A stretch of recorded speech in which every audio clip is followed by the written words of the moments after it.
আসসালামু আলাইকুম, welcome to my new video. আমি নাজনীন সুলতানা বরাবরের মতোই আপনাদের কাছে চলে এসেছি নতুন ভিডিও নিয়ে। আমি দেখেন ভালোভাবে আলুগুলোকে ছিলে নেব।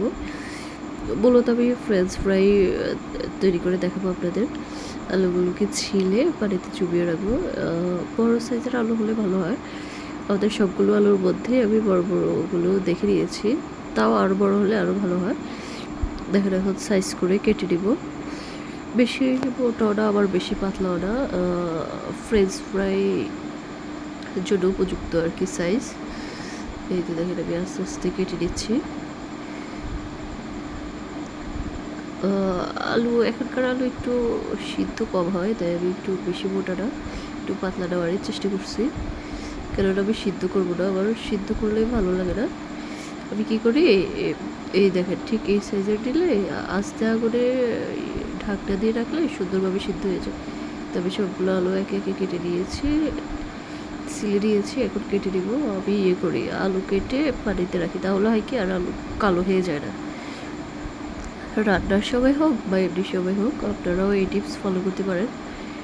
আলু কেটে সবসময় পানিতে রাখবেন, তাহলে হয় কি আলু কালো হয়ে যায় না, কষ ছেড়ে দেয় না। আর কষ ছাড়লেও পানিতে কষ ছাড়লে আর আলু কালো হয় না। এই তো দেখেন আমি সবগুলো কেটে দিচ্ছি একে একে। আর আপনারা অবশ্যই আমার পেজটাকে লাইক অ্যান্ড সাবস্ক্রাইব করবেন, আমার ছোট্ট পেজটার পাশে থাকবেন। আরও নতুন নতুন ভিডিও পাওয়ার জন্য আমার পাশেই থাকবেন অবশ্যই। এই তো দেখেন এখন আমি ভালোভাবে ধুয়ে নিচ্ছি। আমি কয়েকবারই ধুয়েছিলাম, সবগুলো দেখানো হয় না, 2বার দেখানো হয়েছে। এই তো দেখেন ধুয়ে একটা চাচিটা নিয়ে নিয়েছি পানি ঝরানোর জন্য।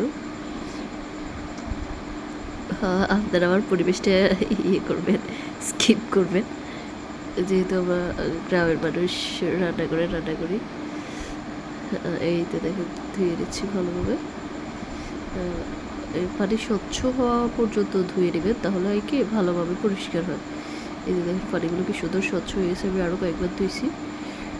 অনেকে টিস্যু দিয়ে মুছে ফেলে পানিগুলো, আমি অত শুকনো করবো না, আমি রেখে দিই। কেননা হালকা ভিজা থাকলে হয় কি মশলা লেগে থাকে ভালোভাবে, আলুর গায়ে আটকায় ভালোভাবে। তো আমি লবণ দিয়েছি একটা ম্যাজিক মশলা। ম্যাজিক মশলা যার যার পছন্দ মতো দিতে পারেন, তবে আমার মনে হয় কি ম্যাজিক মশলা এর স্বাদ দ্বিগুণ বাড়ায়, আমি সবসময় ইউজ করি। দিয়ে দিচ্ছি জিরার গুঁড়া, দিয়ে দিয়েছি গোলমরিচকে অর্ধেক ভেঙে দিয়েছি। এখন ব্লেন্ড করার মতো সময় ছিল না, তো আমি করছি হাতের কাছে চামচ ছিল, চামচ দিয়ে ভেঙে দিয়েছি। এই দিয়ে দিলাম বেসন মরিচের গুঁড়া, ভালোভাবে মেখে নেব। আটার গুঁড়াও দিতে পারেন, আটার গুঁড়া ইচ্ছে করলে দিতে পারেন, চালের গুঁড়া। আমার কাছে বেসন ছিল তাই আমি বেসন দিয়ে দিয়েছি, আমার মনে হয় যেন বেসনে একটু বেশি ক্রিস্পি হয়। এই তো দিয়ে দিলাম একটা ডিম দিয়ে আবারও ভালোভাবে মেখে নেব। মেখে নিলে ভালোভাবে মাখলে হয় কি ওই সবগুলো আলুর গায়ে লাগে, আর ভাজলেও সুন্দর মতো সবগুলোতে থাকে। এইটা আমি আস্তে আস্তে সবগুলো ভালোভাবে মেখে নিচ্ছি।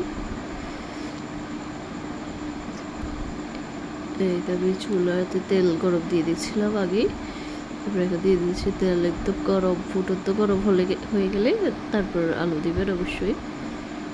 এইটা দেখেন আমি কী করবো, আস্তে আগুনে ঢাকটা দিয়ে রাখবো, তাহলে হয় কি তাহলে আর সিদ্ধ হয় সুন্দরভাবে, ক্রিস্পি লাগে, শক্ত থেকে যায় না আলু। এই তো দেখেন সুন্দরভাবে নেড়ে চেড়ে সমান করে দিব, দিয়ে ঢাকনা দিয়ে দিব। ঢাকনা দিলেই আমার মনে হয় যেন সব কিছুই সুন্দরভাবে সিদ্ধ হয় একটু বেশি।